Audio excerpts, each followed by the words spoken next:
Perfect Moments, Part 2.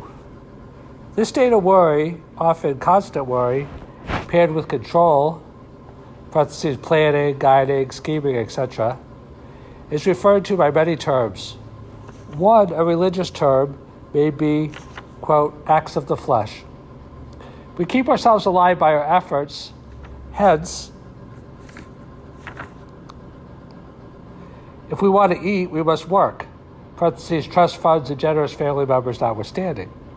We can sit around all day thinking pleasing law of attracting thoughts, but this isn't necessarily going to put bread on our table.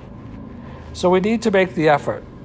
But making the effort, being active, is not the same in and of itself as struggling and straining. We can work hard out of fear, but we can also work hard out of inspiration and love. And love is more sustainable than fear, because fear eventually corrodes us from the inside and wears us down. You can only force yourself to do something you don't want to do for so long. Like the dieter who, in a moment of weakness, because the person has been continually denying oneself, binges. Opposed to the notion of struggle or works of the flesh is, quote, grace, or, quote, anointing, or, quote, blessing, or, quote, love. We have a choice. We can see the world as struggle and dog-eat-dog, I better grab mine and all that I can, or we can see the universe as more friendly and loving, and having a place for us all. Let me explain. Even in the Bible, and I'm paraphrasing because I haven't looked up the exact verse or verses, I'm not a Bible expert or scholar, it indicates, I believe, that God looks after each creature and each blade of grass, and that they grow and fulfill their function without struggle or toil. This is very significant.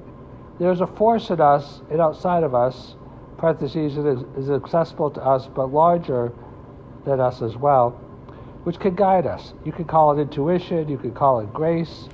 We each have a sense of what we could do, what we are capable of doing, and what we should do. It is said that this is a, quote, still, small voice, and as such relatively easy to ignore. When we are scared or angry or any of a number of other negative emotional states, we are distanced from this inner guidance, this inner wisdom, if you will. How do you know that it is a wisdom? This is a little difficult to describe.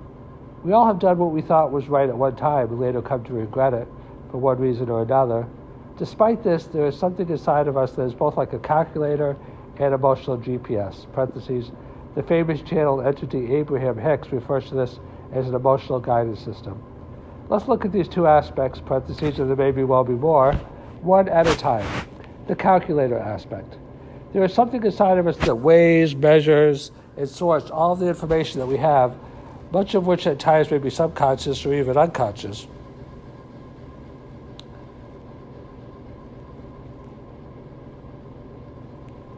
Pretty neat. This is clearly well below the sole functioning of the conscious mind. Organization is somehow given to us, parentheses, or perhaps we are organizing below consciousness, I'm not sure. We've all heard the exercise of taking a piece of paper, drawing a line down the center, and listing all the pluses on one side, all the minuses on the other. This is like that, but on steroids. There's this calculator ability, or call it a computer ability if you wish, that allows us to process all the information available to us, even that which we are not consciously aware of, and integrate and personalize it in a way that leads not only to solutions, but personal wisdom. Not too bad. Emotional GPS. Our emotions are our life guide. I don't know if that is what they are there for. Perhaps it is, but it is a significant purpose that they serve. We're meant to be joyful. I know that may sound crazy in a world that can seem highly stressful or harsh, but all good things flow to us, all success, when we are happier and loving. Why shouldn't it be so? Perhaps that is a part of the meaning behind the saying, the rich get richer and the poor get poor.